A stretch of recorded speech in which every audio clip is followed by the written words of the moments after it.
తండ్రి ఉన్న ఇంటిపైకి ఎవరైనా దాడికి వెళతారని మంచు విష్ణు ప్రశ్నించారు. నిన్న రాత్రి జరిగిన ఘటనపై ఆయన విమర్శలు చేశారు. దీనిపై మంచు మనోజ్ కూడా తన వెర్షన్ వినిపించారు. తన తండ్రి దేవుడితో సమానమన్నారు మనోజ్. నిన్న రాత్రి జరిగిన సంగతి యు సా ఇట్.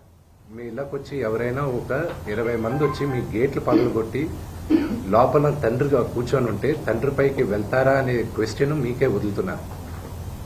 నేను చావనైనా చేస్తాను కానీ అలాంటి పని చేయండి. నా నోరు మూసుకో అంటే షడప్. సీసీటీవీ ఎక్కడని అడిగింది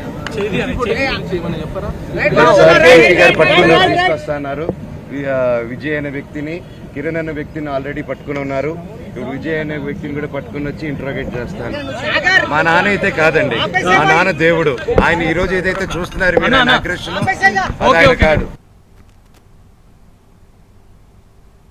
తిరుపతిలో మోహన్ బాబు ఏర్పాటు చేసిన విద్యా సంస్థలో కీలకంగా ఉన్న వ్యక్తి వినయ్ గురించి అన్నదమ్ములు మంచు విష్ణు, మనోజ్ పరస్పర విరుద్ధంగా చెప్పుకొచ్చారు. ఆయన మంచి వ్యక్తి, ఎన్నో ఏళ్ల నుంచి నమ్మకంగా ఉన్న వ్యక్తి అంటూ విష్ణు కితాబిచ్చారు. పైగా ఆయన తనకు అన్నలాంటి వ్యక్తి అని చెప్పుకొచ్చారు. కానీ మనోజ్ మాత్రం వినయ్ అనే వ్యక్తిపై వ్యతిరేకంగా స్పందించారు. ఆయన చేస్తున్న పనులు మోహన్ బాబు వద్దకు చేరడం లేదని తెలిపారు. వినయ్ గారు నాకు అన్నలాంటి వాడు. మా నాన్న ఎప్పుడు చెప్తాడు వినయ్ ఆయనకి మొదట పెట్టాలి. అంత క్లోజ్ మా నాన్నగారికి. ఆయన ఎప్పుడు ఎవరు చేసుకోలేరు.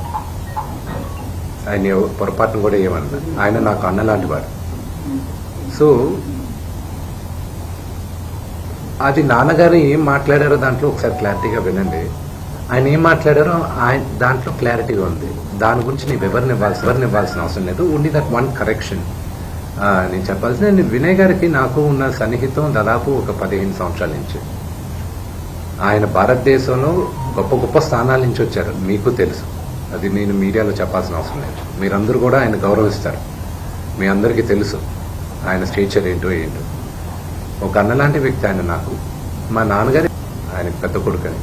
సో దాని గురించి నేను ఎక్కువ చెప్పాల్సిన అవసరం లేదు.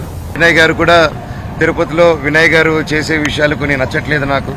అవన్నీ కొంచెం సమాధానం చెప్పి, తిరుపతి చంద్రగిరి మండలంలో మీకు తెలిసేంత పేద ప్రజల్లో నాన్న అక్కడ ఎందుకు హైదరాబాద్లో, ఆ రోజులోనే హైదరాబాద్లో పెట్టుండొచ్చు. ఆయన ఎందుకు తిరుపతిలో పెట్టాడు, ఆయన ఎందుకు చంద్రగిరిలో పెట్టాడంటే ఆయన సొంతూరు, అక్కడున్న జనాలు అభివృద్ధి చెందాలి, రాయలసీమలో అభివృద్ధి చెందాలనేసి ఆ మైండ్ సెట్ పెట్టి ఎంతో కష్టపడి ఇంత దూరం తీసుకొచ్చారు. దాన్ని ఈరోజు ఎవరో వచ్చేసి దాన్ని ఒక ఎడ్యుకేషనల్ బ్యాక్గ్రౌండ్ ఉందో లేదో కూడా తెలియదు, వచ్చి అలా చేయడం, ఒక పేద ప్రజల్ని ఒక మీట్ అవ్వకుండా చేయడం అంటే నాన్నగారి దగ్గరికి వెళ్ళలేకపోతున్నారు. ఆయన వరకు రీచ్ అవ్వట్లేదు. అది ఆయన తెలియపరచాలని నా తప్పనన్ని ప్రయత్నాన్ని ఆపుతున్నారు.